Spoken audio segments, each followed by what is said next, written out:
Hello everyone, ये video एक social awareness है। जैसा कि आप सब जानते हैं कि गर्मी की शिद्दत में बहुत इजाफा हो चुका है और अक्सर औक़ात अब हमने रोज़मर्रा के काम में इस तरह बिज़ी होते हैं कि हमें इस चीज़ का अंदाज़ा नहीं होता कि गर्मी किस तरह हमें हमारे जिस्म के ऊपर असरअंदाज हो रही है। गर्मी से थकावट होना और लू लगना ये केसेस इस मौसम में बहुत आम हो जाते हैं। सबसे पहले हम देखते हैं गर्मी से थकावट होना या हीट एग्जॉशन जिसको कहते हैं वो क्या है। पसीना आना, मतली होना, पट्ठों में खिंचाव होना, जिस्म की में कमज़ोरी महसूस करना, दिल की धड़कन तेज़ हो जाना, ये सब कहलाते हैं गर्मी से थकावट या हीट एग्जॉशन।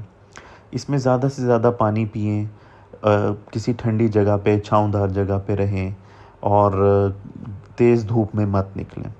अगर फिर भी तबीयत में बेहतरी नहीं आए तो हॉस्पिटल जो है उसको रिज्यू करें या 1122 को कॉल करें।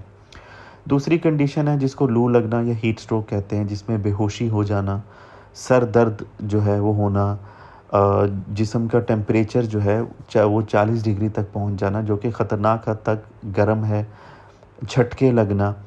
इस कंडीशन में या अगर आपके सामने किसी को ये हीट स्ट्रोक है तो फ़ौरन उसको किसी छाँवदार जगह पे मुंतकिल करें, हॉस्पिटल कॉल करें।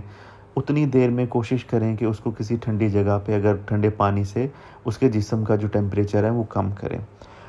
इसके अलावा जो रोज़मर्रा के कामों के लिए लोग निकलते हैं, कोशिश करें कि ज़्यादा से ज़्यादा पानी पिएँ, मुख्तलिफ़ मशरूबात पिएँ, क्योंकि अक्सर हमें इस बात का अंदाज़ा नहीं होता लेकिन पसीने की वजह से हमारे जिस्म से बहुत सारी जो नमकियात हैं, जो मिनरल्स हैं वो लॉस हो रहे होते हैं।